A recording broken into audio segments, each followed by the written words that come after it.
Hello, everybody. Welcome to Chapter 2, Section 1. Hopefully, you had a good test taking experience in Chapter 1. Moving on here, we've kind of covered this a little bit with our islands, talking a little bit about economic systems, and we're a bit more familiar with them than you may think you are. So, uh, just pay attention real quick, and we'll get through this, I think, pretty fast. Types of economic systems. So, the first type of economic system that we can recognize that may be familiar to us is very simple. The first type of economic system that was created was known as a traditional economy system. It answers the three basic questions according to tradition, right? And economic decisions are based on customs and belief, and most of these decisions are passed down, are religious decisions, and they're most likely handed down from my grandfather to their father to me. Okay, so generation to generation. Your parents in the traditionalist system would most likely teach you what their job is. For example, if you live in Alaska and you come from a family of fishermen and you guys live out in the middle of nowhere, um, you would become a fisherman. They would teach you how to become a fisherman. You would distribute your catch in the same way they did or he or she did throughout the village, and everybody else in the village would have their own jobs. Therefore, this would become a traditionalist system. You're kind of stuck in that system. You're not going to leave. You're going to carry on that traditionalist system. What are some of the advantages of a traditionalist system? Number one, you know what's expected out of you, and your family and community ties are very strong. Some disadvantages is change is punished, and methods of production are usually old and inefficient. There's that fifth factor of production is not usually involved in a traditional system, which is technology. Things tend to stay the same. Uh, when I have you in class, and I'm talking to the cyber kids here, uh, usually people have been, if they have a family business, it gets passed down to them. Not saying that they're having an inefficient business because obviously it's the 21st century, so we kind of go into the technology phase and we have, adjusted our business from when your grandfathers did it. But we have a lot of farmers, we have tractors now, different things like that. That might get passed down. That's an example of maybe a traditional system in the current uh, 21st century. One big one I can think of that's a traditional system that's around us are the Amish. You can still see them in horse-drawn carriages. They stay the same. You get an opportunity when you're 18 to leave. Many of them just stay because it's punished if you leave. You're not welcome back, and things tend to stay the same. Okay, and they're hard workers. The second type of economic system is a command system. This is the one we in general think about when we think of the command systems of Nazi Germany, Mussolini, things like that, Russia, a government, current North Korea, current China, things like that. A government leader controls all means of production and makes all decisions about their use. So the government leader is commanding things where to go. And this is what I was talking about when I was talking about communism in the chapter one, section, the first chapter of government, when we were talking about communism with Karl Marxonian communism, or command system communism. In the command system, a government leader takes over, controls all means of production, makes all decisions about their use. So this one would not answer the three decisions. Who would answer it? Well, the guy who was in charge. The decisions may be made by one leader, a group of leaders or agencies in charge.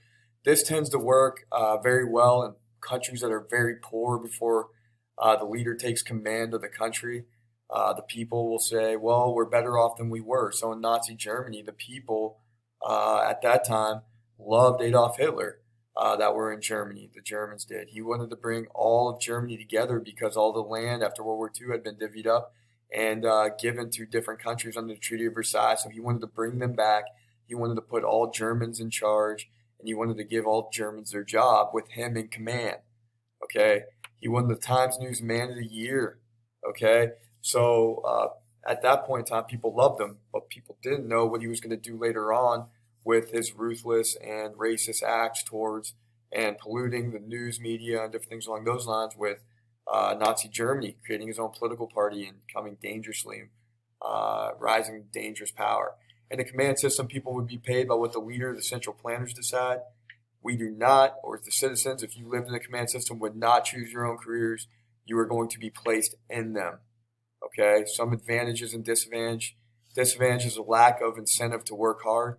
Okay, you better work hard or there's going to be repercussions. Okay, lack of consumer choices. We have some People's Republic of China, North Korea today, Russia could be considered this, with the control and kind of the swaying and control of the elections. The market system and is the opposite of the command economy. The market system is what you did in your Adam Smith Q&A. Economic decisions are not made by the government, but made by individuals, the people. They will decide who's going to be rich, who's not going to be rich. In the market system, the people own the basic factors of production, not the government, not the leader.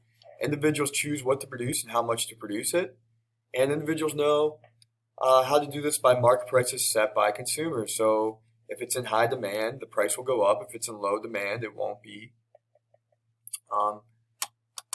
as high of a price. Also, if there's a surplus on the product, the price will go down as well. In a market economy, this includes voluntary exchange of goods and services between buyers and sellers.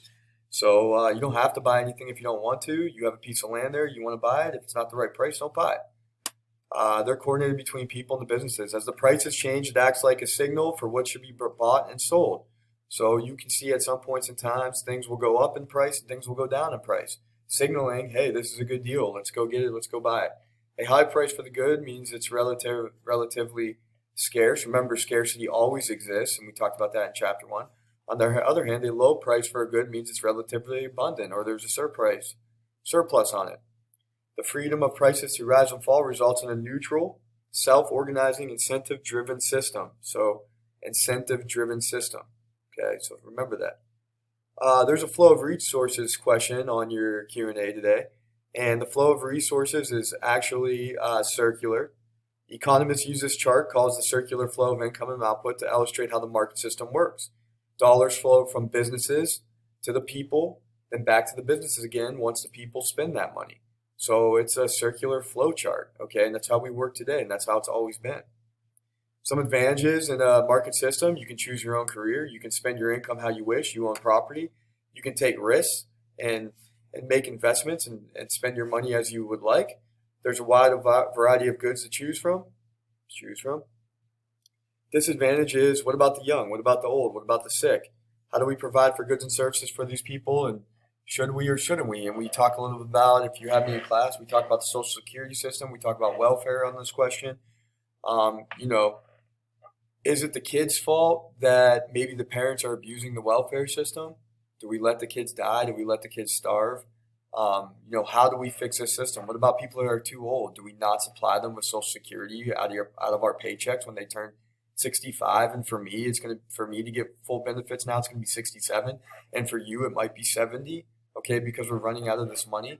So think about that. And do we need this? Do we need governmental support for our people, or do we just let the people die, like we did pre-1929 when the stock market crashed? Over 30,000 children across the United States of America were dying on the train tracks because they couldn't eat and the government wasn't taking care of them. Or people would work till they were dead because they couldn't afford to not work. Okay? So do we give this? And then therefore there's no jobs created. So therefore in 1933, FDR creates a Social Security system wherein begins to create the United States of America's current economy, known as a mixed market system. Okay, guys? A mixed market system combines basic elements of a pure market system and a command market system. Not a guy or a person deciding what's going to happen for us, but a system of socialism that's going to be involved with capitalism, a mixture of both. Most countries today have copied off of our system. This means there's individual ownership of property and individual decision making combined with interventions and regulations. Our government has regulations, whether it's local, state, or within the national government.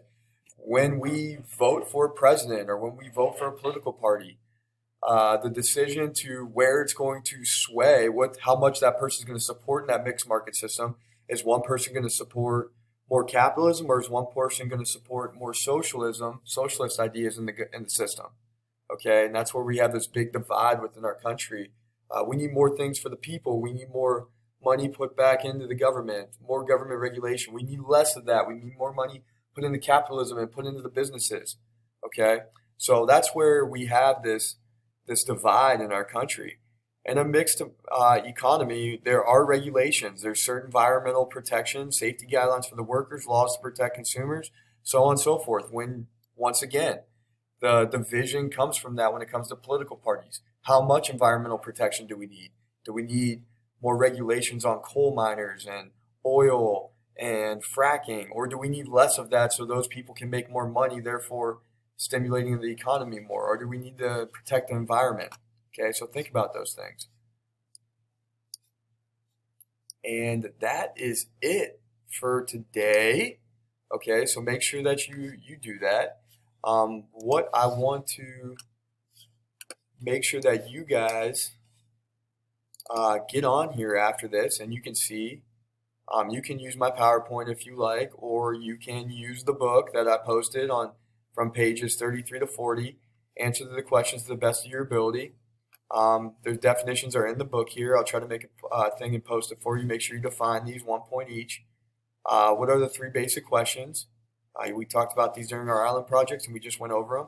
And then fill this chart out for me. Who does? And I kind of talked about who answers them and not, and who doesn't answer them, and the advantages. I literally just went over with you. If you want to rewind the video, look at what I said about the advantages and disadvantages, just take a look on the PowerPoint. That's up to you. Make sure that you guys do this. It's 16 points. It's just a basic review of what we're doing and how we're doing it.